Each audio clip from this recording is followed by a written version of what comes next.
Hello friends. आज हम study करेंगे string in Java. Last lecture में हमने लूप्स को स्टडी किया था। आज हम स्ट्रिंग के कुछ बेसिक कॉन्सेप्ट्स को जो है वो स्टडी करेंगे।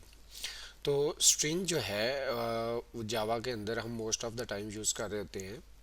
तो अगर आपने टेक्स्ट डेटा को कहीं पे स्टोर करना है जावा के अंदर, तो उसके लिए हम जो है स्ट्रिंग का यूज़ करते हैं। जैसे आप अगर आपने इंटीजर की वैल्यू अगर स्टोर करवानी है, तो उसके लिए आप क्या करते थे, आप एक वेरिएबल लगाते हैं int i equal to zero. तो अब ये देखें, इंटीजर टाइप की वैल्यू को स्टोर करने के लिए हम जो है इंटीजर टाइप का वेरिएबल बनाते हैं। तो सिमिलरली अगर मुझे कोई स्ट्रिंग स्टोर करवानी है तो उसके इसमें मुझे क्या करना पड़ेगा, मुझे कोई स्ट्रिंग टाइप जो है वो यूज़ करना पड़ेगी। तो यहाँ पे अगर मैं लिखूँ स्ट्रिंग, तो ये मेरे पास जो है ये अरशद जो है ये एक स्ट्रिंग है जो मैं स्ट्रिंग टाइप के वेरिएबल में स्टोर करवा रहा हूँ। तो हम कह सकते हैं कि जो हमारे पास स्ट्रिंग जो है ये कम्बिनेशन ऑफ डिफरेंट करेक्टर्स है।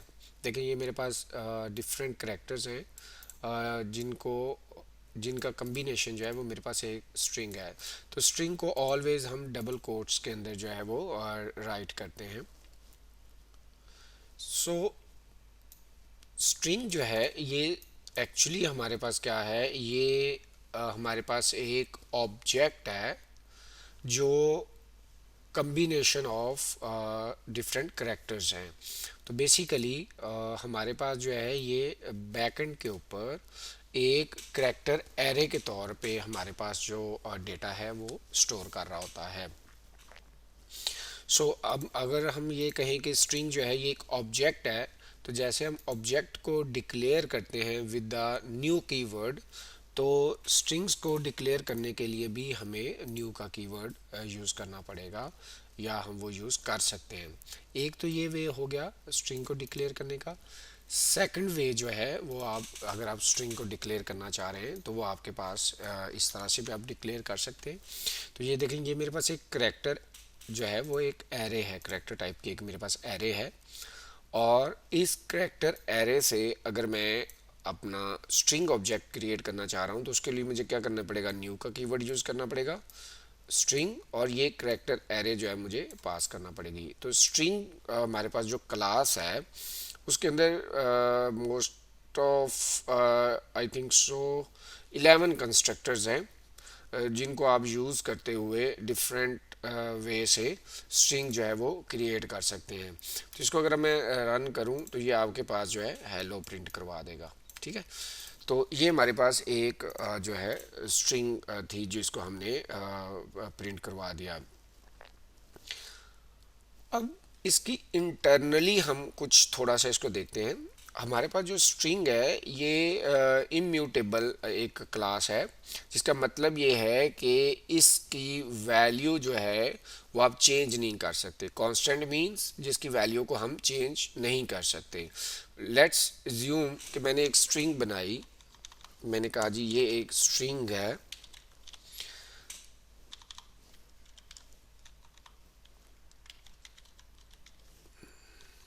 ठीक हो गया, कांस्टेंट्स की मेरे पास एक स्ट्रिंग है। अब ये स्ट्रिंग है, जब हम ये कहते हैं ना कि स्ट्रिंग क्लास जो है ये इम्यूटेबल है, उसका मतलब ये है कि ये वैल्यू जो मैंने इसको असाइन कर दी है, अब इसकी ये वैल्यू मैं चेंज नहीं कर सकता। जैसा कि हम मोस्टली कर रहे होते हैं, हम कहते हैं जी कंट्रोल वी इक्वल टू, अब इसकी वैल्यू जो है ना वो अरशद है। ओके,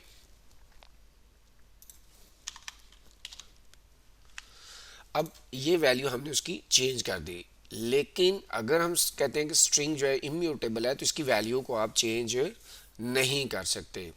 तो इस केस में होता बैकएंड पे क्या है कि ये जो जब हम इसको मॉडिफाई करते हैं, तो आपके पास एक्चुअली एक और न्यू स्ट्रिंग जो है वो क्रिएट हो रही होती है। तो हम कह सकते हैं कि अगर इस स्ट्रिंग के ऊपर हमें बहुत ज़्यादा जो है वो कैलकुलेशंस करनी है या इसको बार बार मॉडिफाई करना है, तो उसके लिए जो बेस्ट प्रैक्टिस है वो ये है कि आप या तो स्ट्रिंग बफर को यूज़ करें या स्ट्रिंग बिल्डर को यूज़ करें, सो दैट आप जब भी उसको मॉडिफाई करें तो एक नया ऑब्जेक्ट जो है ना वो क्रिएट ना हो, अदरवाइज आपकी जो मेमोरी है वो बहुत ज़्यादा यूज़ होना स्टार्ट हो जाएगी और आपको पता भी नहीं चलेगा कि एक्चुअली हो क्या रहा है, कहाँ से मेमोरी इतनी ज़्यादा यूज़ हो रही है। तो अब हम स्ट्रिंग के अंदर इस क्लास के अंदर कुछ मेथड्स हैं जिनको हम देखते हैं, जो आप जब खुद प्रोग्राम राइट करेंगे तो मे बी आपके लिए हेल्पफुल हो। तो ये मेरे पास एक स्ट्रिंग का ऑब्जेक्ट है, तो मैं इसकी अगर लेंथ कैलकुलेट करना चाह रहा हूँ कि इस स्ट्रिंग में कितने मेरे पास करैक्टर्स हैं, तो उसके लिए स्ट्रिंग क्लास में एक मेथड है लेंथ का। ठीक है, तो ये क्या करेगा, ये आपको उसकी लेंथ जो है वो प्रिंट करवा देगा। तो ये देखिए 5 करैक्टर्स, 1 2 3 4 5, तो ये 5 करैक्टर्स की आपके पास एक लेंथ है, जिसको अगर इसमें हम मैं स्पेस ऐड कर देता हूँ, इन दैट केस क्या होगा, प्रिंट करें तो इसकी जो वैल्यू है वो आप देखिए अब 6 हो गया, तो उसको वो स्पेस को एक करैक्टर कंसिडर कर रहा है। तो ये हमारे पास स्ट्रिंग के अंदर एक लेंथ का मेथड था। सिमिलरली इसमें कुछ और मेथड्स हैं, जैसे for example dot to upper. To upper case क्या करेगा, ये आपकी इस स्ट्रिंग को अपर केस में कन्वर्ट कर देगा। तो ये देखेंगे आपके पास अपर है। अब अगर फॉर एग्जांपल इसमें मैं एक जो है वो कैपिटल कर देता हूँ, और अब एक और मेथड है टू लोअर केस का। तो अब ये क्या करेगा, ये आपकी इस स्ट्रिंग को लोअर केस के अंदर जो है वो कन्वर्ट कर देगा, और जब आप इसको प्रिंट करेंगे तो आपके पास जो स्ट्रिंग आएगी वो लोअर केस में आएगी। तो ये देखेंगे आपके पास सारी की सारी लोअर केस के अंदर स्ट्रिंग आ गई है। अब बाज़ का तो ऐसे होता है कि आप दो वेरिएबल्स हैं, स्ट्रिंग वेरिएबल्स, और उनको आप कॉन्कैटिनेट करना चाह रहे हैं, आपस में जो है ना वो कॉन्कैटिनेट करना चाह रहे हैं। तो उस केस में हमारे पास दो ऑप्शंस हैं। फॉर एग्जांपल आपके पास जो है टू वेरिएबल्स हैं, एफ नेम और एक और वेरिएबल है जिसे हम कहते हैं लास्ट नेम। अब ये दो वेरिएबल्स हैं आपके पास जिनको आप कॉन्कैटिनेट करना चाह रहे हैं। तो इस केस में हमारे पास जो है एक ऑपरेटर यूज़ होता है प्लस साइन का, जो हम अरिथमेटिक्स में दो इंटीजर्स को ऐड करने के लिए यूज़ करते हैं। तो यहाँ पे आप लिखेंगे फर्स्ट लेफ्ट साइड पे, और राइट साइड पे आप अदर स्ट्रिंग वेरिएबल लिखेंगे जिसको आप कॉन्कैटिनेट करना चाह रहे हैं। तो ये आपके पास मोहम्मद अरशद जो है ये प्रिंट कर देगा। तो ये देखेंगे मोहम्मद अरशद उसने प्रिंट कर दिया। तो इस तरह से स्ट्रिंग्स अगर आप दो कॉन्कैटिनेट करना चाह रहे हैं तो इस तरह से आप दो स्ट्रिंग्स को कॉन्कैट कर सकते हैं। अब हमारे पास एक और इसमें भी मेथड है। अगर आप ये मेथड यूज़ नहीं करना चाह रहे तो आप ये कर सकते हैं कि आप लिख सकते हैं फर्स्ट नेम डॉट कॉन्कैट, और किस स्ट्रिंग को आप कॉन्कैट करना चाह रहे हैं उस स्ट्रिंग का यहाँ पे नेम दे दें। तो ये कॉन्कैट जो है क्या करेगा, फर्स्ट नेम को और इसके अंदर जो आपने पैरामीटर दिया उसको कॉन्कैट कर देगा। तो ये देखें, ये आपके पास वही सेम रिजल्ट है। तो आप पॉजिटिव सिंबल यूज़ कर लें या आप कॉन्कैट का मेथड यूज़ कर लें, दोनों सेम है, उनमें कोई इशू नहीं है, दोनों सेम रिजल्ट देंगे। लेकिन जब आप प्लस का साइन यूज़ करते हैं तो उसमें समटाइम्स कन्फ्यूजन है कि वो एडिशन के लिए भी यूज़ होता है, स्ट्रिंग कंकैटिनेशंस के लिए भी यूज़ होता है। तो फॉर एग्जांपल अगर हम ये कहते हैं कि ये मोहम्मद है और एक और मेरे पास वेरिएबल है फॉर एग्जांपल इंट टाइप का है, इंट टाइप का आई इक्वल टू 10 है, ठीक हो गया। अब आई इक्वल टू 10 है, तो इस केस में जब आप यूज़ करेंगे और ये मेरे पास इसको मैं कह देता हूँ ये 20 है। तो जब हम इस केस में ये दोनों हमारे पास क्या है, एक इंटीजर है और एक हमारे पास जो है वो क्या है, स्ट्रिंग है। तो इस केस में जब आप यहाँ पे यूज़ करेंगे फर्स्ट नेम प्लस 10, तो इस केस में जो आपके पास आउटपुट है वो एक स्ट्रिंग होगी और जिसमें लिखा होगा 20 2010, मतलब वो दोनों को ऐड नहीं करेगा, आपके पास जो रिज़ल्ट आएगा वो 30 नहीं आएगा, वो रिज़ल्ट क्या आएगा, 2010 आएगा। तो ये आपके पास जो है ये स्ट्रिंग और इंटीजर के जब आप आपस में प्लस साइन यूज़ करेंगे तो जो आपके पास फाइनल आउटपुट आएगी वो क्या आएगी, वो स्ट्रिंग आएगी। लेकिन अगर दोनों ही स्ट्रिंग्स हैं, आपने वेरिएबल एक डिक्लेयर, दो वेरिएबल्स डिक्लेयर किए जो बोथ आर स्ट्रिंग्स। अब इस केस में क्या होगा, इस केस में उनकी एडिशन नहीं होगी, सेम उनकी कॉन्कैटिनेशन होगी और सेम रिजल्ट जो है वो हमें मिलेगा। ठीक हो क्या?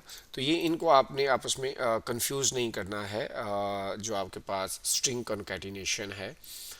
लेकिन अगर हम ये देखें कि अगर दोनों ही इंटीजर्स हैं तो उस केस में क्या होगा, उस केस में आपके पास जो है दोनों की एडिशन होगी, दोनों की कॉन्कैटिनेशन नहीं होगी। फॉर एग्जांपल मैं कहता हूँ जी int I is equal to 20,